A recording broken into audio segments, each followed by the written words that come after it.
ایک لکڑہارے کی کہانی سے جوڑا گیا ہے کہ ایک لکڑہارا تھا، مدینے میں تھا، اس کی بیوی نے منت مانی اور کیسے کیسے کیا ہوا. یہ در حقیقت ایسی بات نہیں. یہ جعفر صادق بالآخر یہ ہیں کون جن کی نیاز دلائی جا رہی؟ جعفر صادق ایک بہت بڑے امام ہیں، آل بیت میں سے ہیں، نبی کریم صلی اللہ علیہ وسلم کے خاندان میں سے ہیں، اور قریب کروں میں آپ کو امام ابو حنیفہ کے استاد ہیں رحمت اللہ علیہ. جعفر صادق امام ابو حنیفہ رحمت اللہ علیہ کے استاد ہیں. اور قریب کروں میں آپ کو، جاؤ تاریخ کے پنے اٹھا کے دیکھو امام جعفر صادق کا 22 رجب سے کیا تعلق ہے. کیا امام جعفر صادق 22 رجب کو پیدا ہوئے؟ کیونکہ دن جو منائے جاتے ہیں کسی کی موت پر منائے جاتے ہیں یا کسی کی پیدائش پہ منائے جاتے ہیں، یا کوئی بہترین کوئی انعام یا کوئی چیز پاتا ہے اس دن کو اس دن میں منایا جاتا ہے کہ نہیں ہے؟ تو جعفر صادق کی جو نیاز 22 رجب کو کی جاتی ہے، سوال یہ پیدا ہوتا ہے کہ کیا جعفر صادق 22 رجب کو پیدا ہوئے؟ کیا جعفر صادق 22 رجب کو وفات پائے؟ یا جعفر صادق کا کیا تعلق ہے 22 رجب سے؟ جاؤ میرے عزیزو، تاریخ ڈھونڈ ڈالو، تلاش کر ڈالو، کھنگال ڈالو، تمہیں کہیں بھی 22 رجب کو جعفر صادق کا نہ نام ملے گا، نہ پیدا ہوئے، نہ مرے، نہ انہیں کوئی کسی پوزیشن کوئی حاصل ہوئی. جعفر صادق کا 22 رجب سے کوئی تعلق نہیں.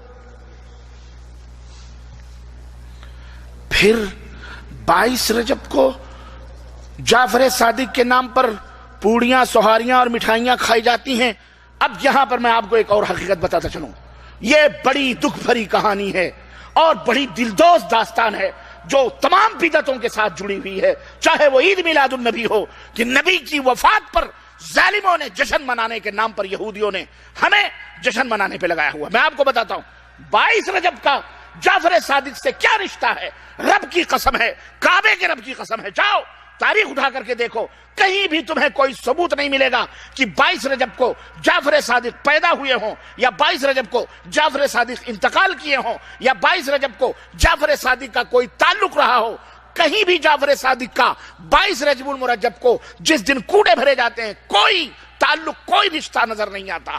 جعفر صادق سے کسی نے پوچھا جن کے فاتحہ ہونے والا ہے 22 رجب کو کرنا ہے، بولو انشاءاللہ، بولو اور بلند آواز سے.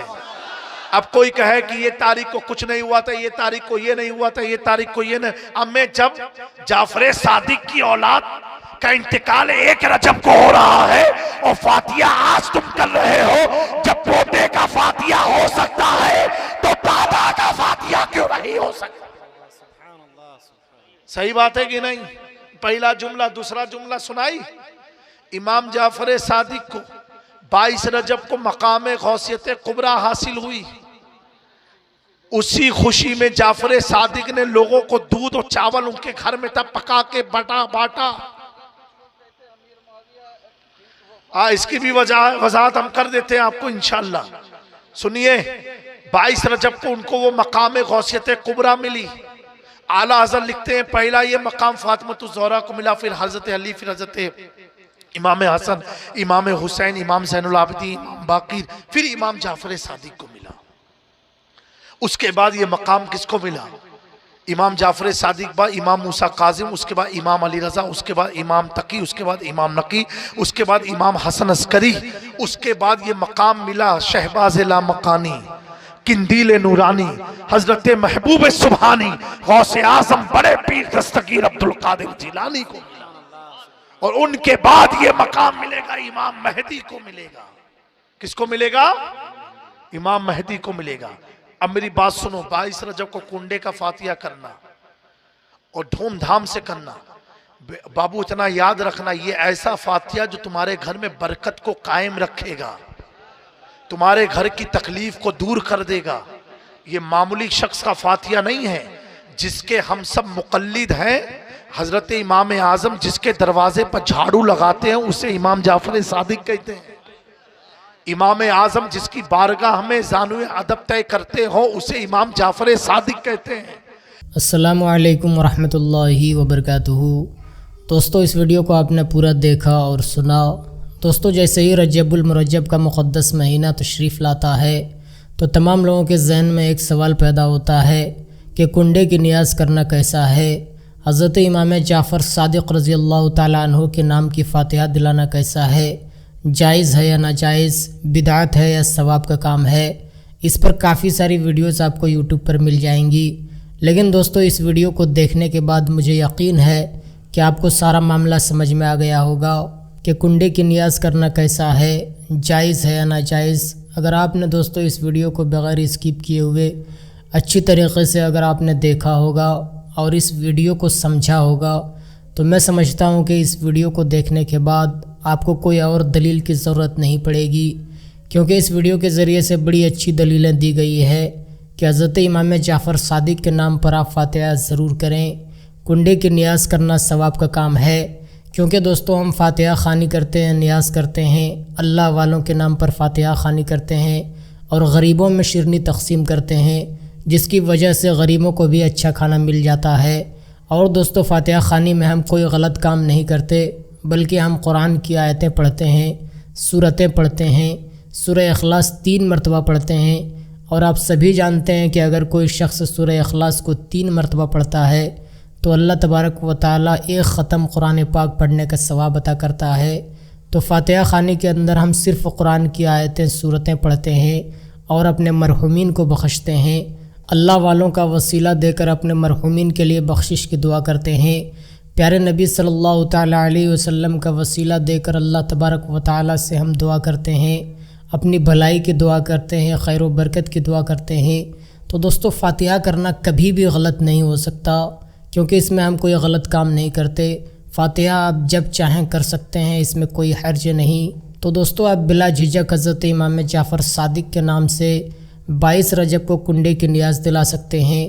ہاں دوستو یہ خیال رکھیں کہ شیرنی غریبوں میں ضرور تقسیم کریں، غریبوں کو کھلائیں، کیونکہ دوستو زیادہ بہتر یہی ہوگا کہ شیرنی آپ غریبوں کو کھلائیں، کیونکہ جو غریب لوگ ہوتے ہیں، جو بھکاری ہوتے ہیں، ان کو کھانا کافی دنوں تک اچھا کھانا نصیب نہیں ہوتا۔ تو حضرت امام جعفر صادق کے نام سے غریب لوگوں کو بھی کھانا مل جاتا ہے، اچھی شیرنی مل جاتی ہے۔ تو دوستو فاتحہ کرنا کبھی بھی غلط نہیں ہو سکتا۔ تو دوستو آپ بلا جھجک فاتحہ کر سکتے ہیں، یہ ثواب کا کام ہے۔ دوستو ہم خوش نصیب ہیں کہ اللہ تبارک و تعالیٰ نے ہمیں مسلمان بنایا، اور سب سے بڑی خوش نصیبی اور خوش بختی کی بات یہ ہے کہ اللہ تبارک و تعالیٰ نے ہمیں پیارے نبی حضرت محمد مصطفیٰ صلی اللہ تعالیٰ علیہ وآلہ وسلم کی امت میں سے پیدا فرمایا، کیونکہ دوستو وہ ہر عالم کے لیے رحمت ہیں، کسی عالم میں رہ جاتے، یہ ان کی مہربانی ہے کہ یہ عالم پسند آیا۔ دوستو کل قیامت کے دن جب سارے نبی کہیں گے اذهبوا الی غیری، میرے علاوہ کہیں اور جاؤ، تو پیارے نبی صلی اللہ تعالیٰ علیہ وسلم ہماری شفاعت فرمائیں گے۔ تو یہ ہمارے لیے بڑی خوش نصیبی اور خوش بختی کی بات ہے کہ اللہ تبارک و تعالیٰ نے ہمیں پیارے نبی حضرت محمد مصطفیٰ صلی اللہ تعالیٰ علیہ وسلم کی امت میں سے پیدا فرمایا۔ تو دوستو میں آپ سے ایک سوال پوچھنا چاہتا ہوں، جو بھی یہ ویڈیو دیکھ رہے ہیں میں ان سے یہ پوچھنا چاہتا ہوں کہ آپ بھی کنڈے کی نیاز کرتے ہیں؟ 22 رجب کو اگر آپ کنڈے کی نیاز کرتے ہیں تو کمنٹ کے ذریعے ہمیں ضرور بتائیں۔ اور دوستو اگر آپ کو اس ویڈیو کو دیکھنے کے بعد بھی اگر آپ کے ذہن سے خرافات دور نہیں ہوا، اگر آپ کو ابھی بھی شک ہے کہ کنڈے کی نیاز کرنا کیسا ہے، تو آپ ہمیں کمنٹ کے ذریعے ضرور بتائیں، ہم آپ کو اور بھی مدلل دلیلیں پیش کرنے کے لیے تیار ہیں۔ تو آپ ہمیں کمنٹ کے ذریعے ضرور بتائیں۔ تو دوستو ملتے ہیں دوسری ویڈیو میں، تب تک کے لیے خدا حافظ۔